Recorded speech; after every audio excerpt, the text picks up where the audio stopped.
El niño que quiso ser Dios. Edward Elric es uno de los protagonistas más complejos y activos del anime. Dentro de su obra Fullmetal Alchemist Brotherhood, desde el inicio vemos a un niño que cargará con un trauma demasiado grande para su corta edad, la muerte de su madre y el intento fallido de revivirla con alquimia. Ese rol no solo marca su vida, sino que también lo condena a una existencia de dolor y responsabilidad. El precio fue demasiado alto. Edward perdió una pierna, un brazo, mientras que su hermano menor, Alphonse, quedó sin un cuerpo, atrapado en una fría armadura. Desde ese momento, la personalidad de Edward se forja a base del remordimiento y la obsesión. Él se convierte en un protagonista en constante movimiento, un guerrero que nunca se queda quieto, porque sabe que detenerse sería enfrentarse al peso de su culpa. Su viaje es el de un niño que intenta enmendar lo irreparable, pero también el de un ser humano que poco a poco aprende a aceptar sus límites y descubrirá que el verdadero poder no está en lo que puede crear, sino en lo que está dispuesto a sacrificar por amor. Entre la arrogancia y la fragilidad. La mente de Edward Elric es un mosaico de fortalezas y heridas.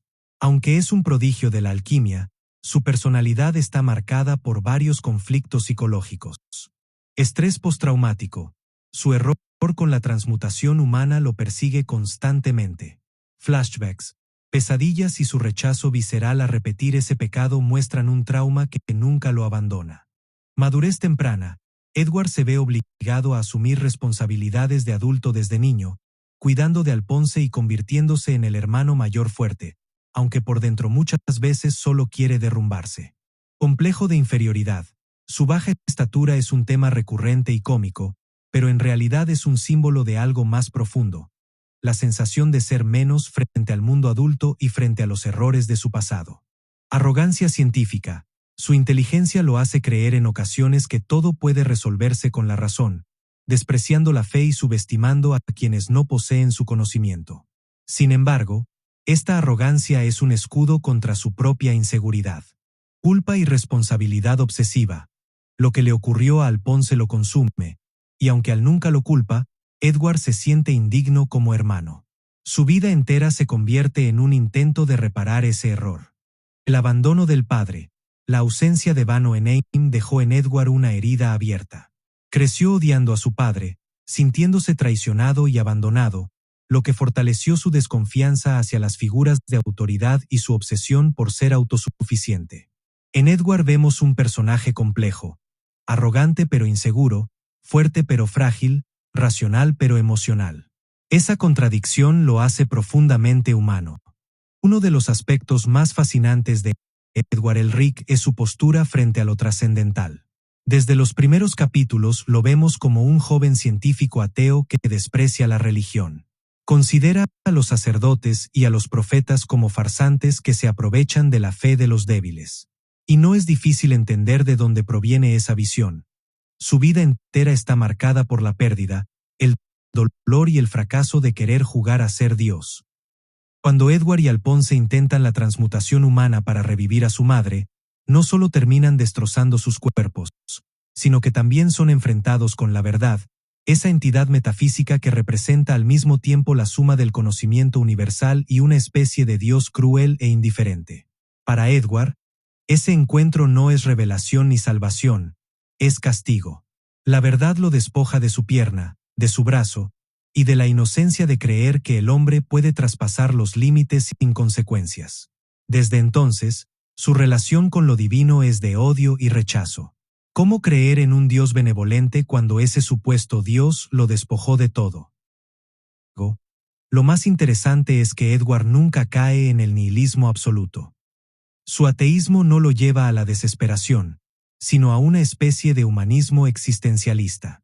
Si Dios no existe, entonces el hombre es el único responsable de dar sentido a su vida, incluso cuando ese sentido está marcado por el dolor.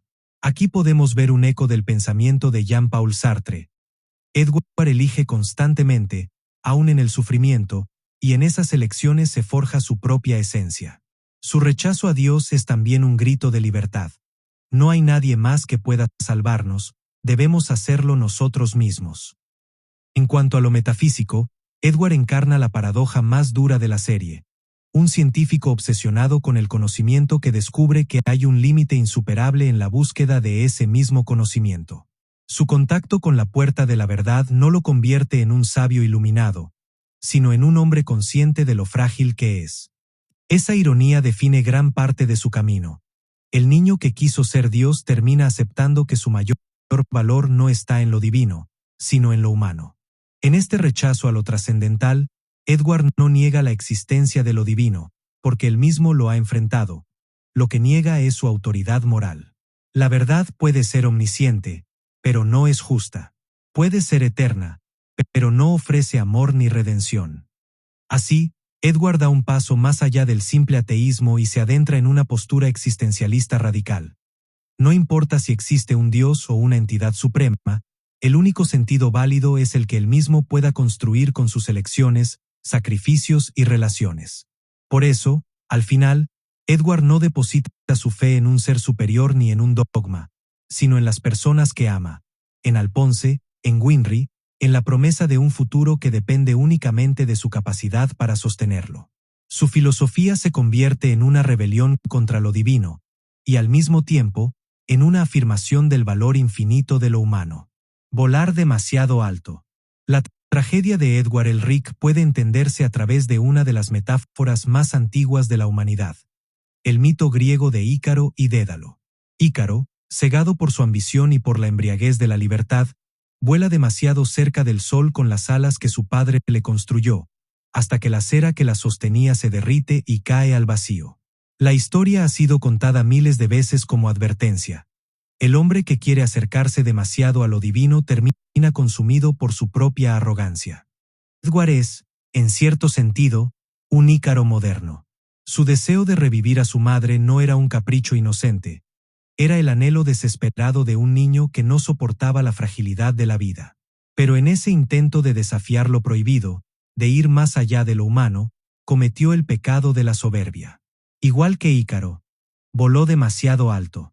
La transmutación humana fue su sol, y el precio fue la pérdida de su pierna, de su brazo y del cuerpo de su hermano. La caída no fue literal, pero sí existencial. Edward aterrizó en la realidad con una brutalidad que lo marcaría para siempre. Sin embargo, lo que hace a Edward distinto de Ícaro es que su historia no termina en la caída. Ahí es donde entra la figura de Dédalo, el arquitecto ingenioso que sabía cómo usar su conocimiento no para destruir, sino para sobrevivir. Edward aprende a ser ambos. Ícaro, el soñador que quiso romper los límites, y Dédalo, el hombre que usa su ingenio para redimirse. Sus automails, su disciplina como alquimista y su búsqueda incansable de restaurar a Alphonse son las alas que él mismo reconstruye, esta vez no con cera, sino con dolor y sacrificio. La metáfora también se conecta con el trasfondo más profundo de la serie, hasta donde puede llegar el hombre en su búsqueda de conocimiento sin autodestruirse. Edward carga en carne propia la advertencia del mito, pero en lugar de resignarse, decide reinterpretarla. Para él, la caída no significa condena, sino aprendizaje. Acepta que voló demasiado alto, que cometió el error de jugar a ser Dios, pero también entiende que la única forma de levantarse es caminar con sus propios pies, sin atajos divinos ni falsas promesas. Y aquí está lo más humano del personaje. Edward no deja de soñar, pero aprende a soñar con responsabilidad. Ya no quiere alcanzar el sol, ahora quiere cuidar la tierra que pisa.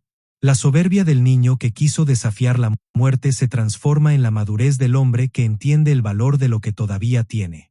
El mito de Ícaro se reescribe en Edward como un canto de resiliencia. No importa cuán alto caigas, lo importante es qué haces cuando vuelves al suelo. En definitiva, Edward encarna esa tensión eterna entre el deseo de trascender y el deber de aceptar los límites humanos. Su vida es un recordatorio de que la grandeza no está en desafiar a los dioses, sino en levantarse de las propias caídas y elegir, una y otra vez, seguir adelante. Un corazón de acero. La evolución de Edward culmina en una de las decisiones más poderosas de la serie.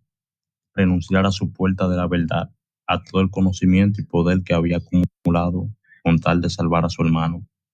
Ese acto resume lo que significa ser humano, aceptar la fragilidad, renunciar a la arrogancia y poner por encima de todo el amor. En ese momento Edward deja de ser un niño que cargaba con la culpa y se convierte en un hombre que comprende los límites de la vida, reconoce y respeta finalmente a su padre Van Hohenheim, aceptando que también él fue un hombre marcado por el sacrificio. Y en un gesto más íntimo, Edward acepta su amor por Winry, despidiéndose de ella con la promesa de volver. Su última enseñanza es clara y poderosa. Una lección de verdad requiere sufrimiento o no serviría. Eso pasa porque no puedes obtener algo sin sacrificar primero otra cosa a cambio.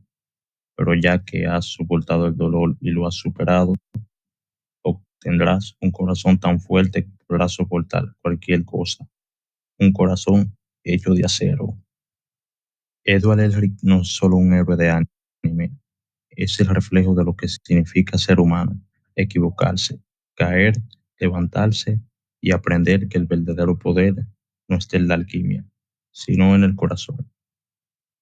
Gracias por llegar hasta aquí. Les sugiero compartir, suscribirse, darle like y me pueden poner en los comentarios qué otro personaje le interesa que analicemos dentro del canal. Hey muchachos, encontré el archivo del video de Full Metal Alchemy. Disculpen si la calidad del audio no es muy buena, sin embargo, al dañarse el audio, tuve que grabarlo por encima. Sin nada más que decirle, suscríbanse,